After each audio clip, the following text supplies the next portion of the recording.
कह रहे fill in the blanks to complete the following identities. खाली जगह दिख रहा है, इसको हमें फिल करना है।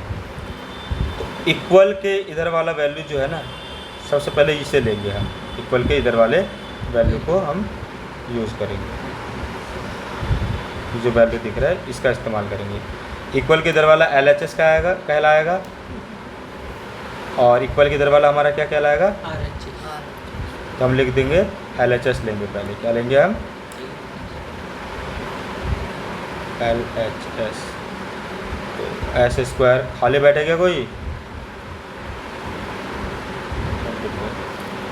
ठीक। तो इसको फैक्टराइज करेंगे हम। क्या करेंगे, फैक्टराइज करने का तरीका मैंने पहले भी सिखाया था, फिर से मैं सिखा रहा हूँ। तो तरीका क्या है, शुरू और लास्ट वाले डिजिट को मल्टीप्लाई करते हैं, ठीक है। जब भी ऐसा क्वेश्चन हो क्या करोगे, शुरू और लास्ट वाले को, शुरू में जब कुछ ना हो तो क्या माना जाता है, 1। अल्फ़ाबेट के साथ कुछ ना हो तो क्या माना जाएगा, और लास्ट में क्या दिख रहा है, 24। तो 24 और 1 को मल्टीप्लाई कर दो, कितना हो जाएगा, 24। तो 24 का हम क्या ले लेंगे, LCM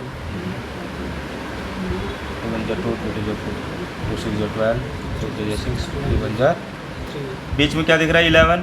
अब इस 11 के ऐसे दो टुकड़े करने हैं जिसको मल्टीप्लाई करने पर 24 आ जाए और प्लस माइनस करने पर वापस 11 बन जाए। तो कैसे होगा बताओ, 2 2 जा 4, 4 2 जा 8 और ये 3, 8 3 जा 24 और 8 और 3 को ऐड करेंगे तो कहने मतलब टुकड़े जब भी करोगे ना फैक्टराइज, एलसीएम में से ही निकालना, कहीं और से ढूंढने की ज़रूरत नहीं आपको, इसलिए एलसीएम करवाया जाता है। क्लियर। तो ये 1 को हटा देते हैं, ये ना हमें कुछ समझाने के लिए मैंने डाला था, आपको 1 डालने की ज़रूरत नहीं। तो एस स्क्वायर तो अपनी जगह यूँ का यूँ रहेगा, माइनस भी अपनी जगह रहेगा। इस 11 के दो टुकड़े करा हमने, 8 और 3। 8 और 3 को क्या करेंगे जो 11 बनेगा, प्लस, इसलिए प्लस डाला है। समझ आ रहा है बेटा। और एस है तो एस डाल देंगे, प्लस 24 है तो पूछो यहाँ तक, फिर हम आगे बढ़ेंगे। कोई डाउट, एस स्क्वायर अपनी जगह रहेगा। ब्रैकेट के बाहर जब भी माइनस होता है ना, अंदर वालों का साइन चेंज हो जाता है, साइन चेंज हो जाए। ये प्लस में तो बन जाएगा -8, ये एस इसके साथ भी आएगा, और ये भी प्लस है तो ये भी बन जाएगा -3s, यानी एस दोनों के साथ आ जाएगा। प्लस 24 है तो प्लस 24, दो दो के पेयर ले लेंगे, एक पेयर ये बन गया, एक पेयर, दो जोड़े बन गए आपके। ठीक है, तो इन दोनों में कॉमन लेंगे। देखो ध्यान से देखो, कॉमन क्या दिख रहा है, एस। क्यों, क्योंकि एस इसके अंदर भी और इसके अंदर, तो एस 2 बार, तो एक बार निकाल दे तो एक बार रह जाएगा, इसमें से भी एस को निकाल दे अकेला 8 रह जाएगा, माइनस है तो माइनस। इन दोनों में कॉमन क्या आएगा, 3। बोलो क्यों, क्योंकि 3 के पाड़े में 3 भी आता है और 24 भी आता है, दोनों चीज़ आ रहा है ना, इसलिए 3 को निकाल देंगे तो क्या रहेगा, एस माइनस प्लस माइनस। 3 के पाड़े में 24 कितने बार में आएगा, 8 बार। ब्रैकेट के बाहर वाला वैल्यू ले लो, s-3, और ब्रैकेट के अंदर वाला को उतार दो, s-8।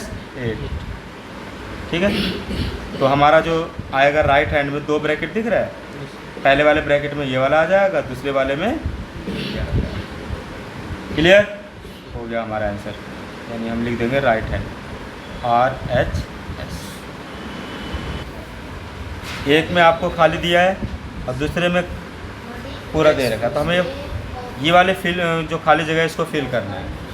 तो हम क्या करेंगे, इक्वल के इस साइड जो पूरा हमें कंप्लीट दे रखा है इसको पहले सॉल्व करेंगे। दैट मीन्स इक्वल की इधर हमारा लेफ्ट हैंड है, इक्वल की इधर हमारा राइट हैंड। तो हम इस बार किसको लेंगे, तो राइट हैंड साइड वाले को लेंगे। राइट हैंड साइड में क्या है, 3x square minus 4x minus 7। ठीक है भाई। तो शुरू और लास्ट वाले को मल्टीप्लाई करेंगे। शुरू और लास्ट में क्या दे रहा है, 3 और 7, तो मल्टीप्लाई करते कितना आ जाएगा, 21 आएगा ना। तो 3 7 जा 21, 7 1 जा 7। बीच में क्या दिख रहा है, 4। इस 4 के ऐसे दो टुकड़े करने हैं जिसको मल्टीप्लाई करने पर 21 हो, और प्लस माइनस करने पर वापस, तो क्या बनेगा, 7 और 3। इसी में से निकलेगा 7 और 7 में से 3 घटाओगे तो 4, और 7 और 3 को गुना करोगे तो 21।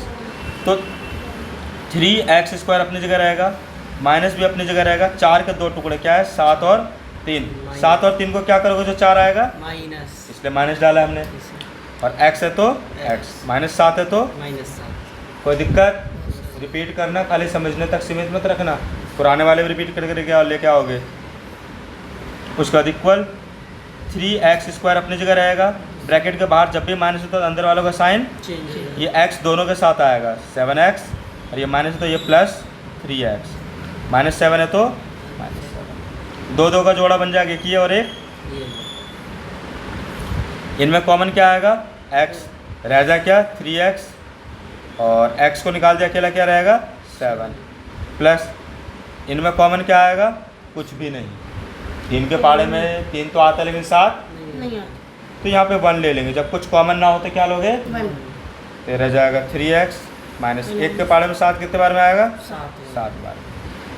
जब हम फैक्टराइज करते हैं ना या गुणनखंड करते हैं, इसमें एक चीज़ ये होता है कि जो ब्रैकेट वाला वैल्यू होता है वो हमेशा इक्वल होता है, सेम होता है। अगर वो सेम आ रहा है तो समझ जाओ आप सही कर रहे हो, अगर सेम नहीं आया तो गलती कर रहे हो। तो ब्रैकेट के बाहर वाला वैल्यू ले लो x + 1, यही है ना, एक ये है और एक ये लिख दिया हमने। ब्रैकेट के अंदर वाला इनमें से और इनमें से किसी एक को उतार दोगे, 3x - 7 हो गया हमारा आंसर। तो कहने का क्या मतलब है, ये जो है पहले वाले में जो हमारा आंसर आएगा ये x + 1 तो ऑलरेडी है ही, ये 3x - 7 आ जाएगा। Clear, very good. तो इसे हम फैक्टराइज करेंगे। फॉर्मूला कौन सा यूज़ होगा, a + b + c का होल स्क्वायर वाला, a² + b² + c² + 2ab + 2bc + 2ca, ये फॉर्मूला है ना, यस सर, ठीक है। तो इस फॉर्मूले के अकॉर्डिंग हम इसे सॉल्व करेंगे हम। यस सर, फिर पहला लेटर जो है ना, इसके ऐसे 2 टुकड़े करने हैं जिसको दोबारा से मल्टीप्लाई करें जो वो दोबारा 9 बन जाए। हम क्या करेंगे, इसका एलसीएम ले लेंगे, 3 3 जा 9, 3 बन जा 3, तो 3 कितनी बार आ रहा है, 2 बार। 3 डाल दिया, a है तो a, 8 डाल और यहाँ स्क्वायर डाल दिया क्योंकि फॉर्मूला कह रहा है स्क्वायर स्क्वायर डाल। 3 को 2 बार खोलेंगे तो 9, a को 2 बार खोलेंगे तो a²। सेम ऐसे ही b का हम करेंगे, सेम ऐसे c का हम करेंगे, यानी 2c हो जाएगा क्योंकि यहाँ पे 4c आ रहा है ना। तो 2 को 2 बार खोलेंगे तो 4, और c को 2 बार खोलेंगे तो c²। कहने का क्या मतलब हुआ, a का वैल्यू 3a, b का वैल्यू b और c का वैल्यू 2c। हमारे पास a b c तीनों का वैल्यू निकल गया। अब हम सवाल को सॉल्व करेंगे फॉर्मूले के अकॉर्डिंग। a b c का वैल्यू लिख दिया हमने, प्लस है तो प्लस, 2 है तो यहाँ पे 2 डालेंगे, यहाँ a है तो a का वैल्यू क्या हमारे पास 3a, यहाँ b है तो b का वैल्यू क्या हमारे पास b, प्लस है तो प्लस, यहाँ 2 है तो 2, फिर b मांग रहा है, b का वैल्यू तो b ही है, फिर c मांग रहा है, c का वैल्यू क्या आपके पास 2c, ठीक है। फिर प्लस है तो प्लस, फिर 2 मांग रहा है तो 2 दे दिया, फिर c मांग रहा है, c का वैल्यू कितना है 2c, इंटू a मांग रहे हैं, a का वैल्यू कितना है 3a। ठीक है भाई लड़के, अब जब इतना कर लोगे आप तो आपको फिर सवाल में पहुंचना है। सवाल में चेक करना है कि भाई इसमें ऐसा कौन सा डिजिट है, माइनस कहाँ पे आ रहा है। एक तो यहाँ माइनस आ रहा है, एक यहाँ माइनस, यही 2 है ना जिसमें माइनस आ रहा है। इन दोनों में देखो कॉमन क्या है, कॉमन मतलब जो दोनों में हो, sir B, b, that means b का वैल्यू हमारा माइनस माइनस होगा। जहाँ जहाँ b है वहाँ पे आप क्या डाल दोगे, माइनस। माइनस डाल दोगे। क्लियर हुआ, माइनस b के साथ क्यों डाल रहा हूँ, क्योंकि वो हाँ। माइनस में कॉल है। सर जी ये की गलती है। गलती को याद करो। अब वैल्यू को यूँ का यूँ उतार दोगे, 3a माइनस b और प्लस में 2c, तीनों को ऊपर स्क्वायर है तो होल स्क्वायर आंसर हो गया हमारा।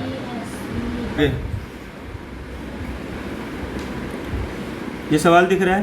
यस सर, तो हमने जो करा है कि सवाल हमारा a माइनस बी का होल स्क्वायर में क्या होता है, a² minus 2ab plus b², यानी जो स्क्वायर है शुरू और लास्ट में होता है।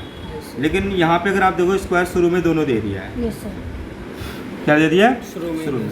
तो हम क्या करेंगे, इसको रीअरेंज करेंगे।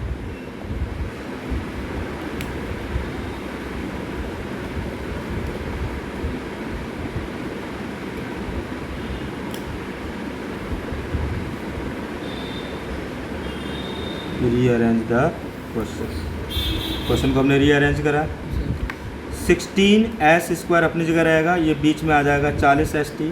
बीच में क्यों आएगा, क्योंकि माइनस बीच में आता है यस सर, फॉर्मूले के अकॉर्डिंग, और ये प्लस 25t² बाद में ले लेंगे। ठीक है, यस फॉर्मूले के अकॉर्डिंग चलते हैं हम।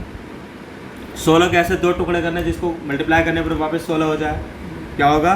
बोलो 4, क्योंकि 4 को 2 बार खोलेंगे, 4 चौक 16, तो ये आ गया 16 के 2 टुकड़े।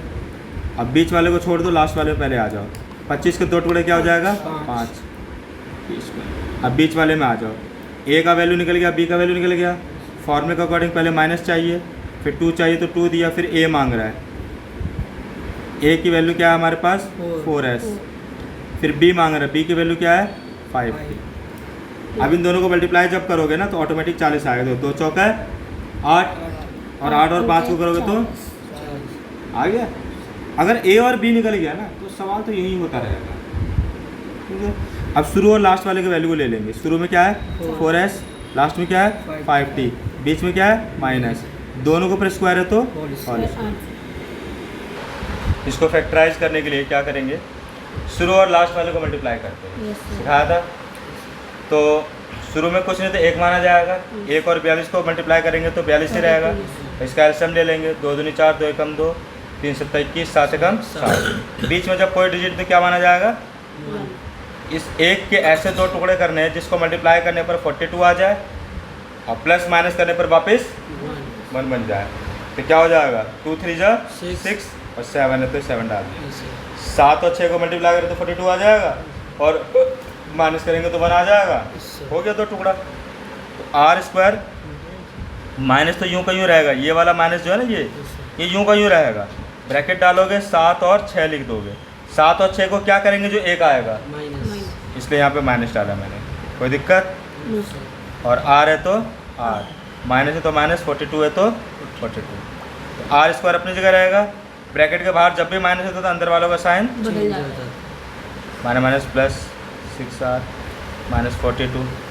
2 2 का पेयर बना लेंगे, इसमें से r कॉमन आ जाएगा हमारा, r माइनस r को निकाल दिया, अकेला 7 रहा, प्लस इन दोनों में कॉमन ले लेंगे तो 6 आ जाएगा, माइनस 6 के पार में 42 कितने बार में आएगा? 7 बार में। तो ब्रैकेट के बाहर वाला वैल्यू ले लो, एक ये है और एक r प्लस 6। ब्रैकेट के अंदर वाला किसी एक को उतार दोगे आप, r माइनस 7 हो गया हमारा आंसर।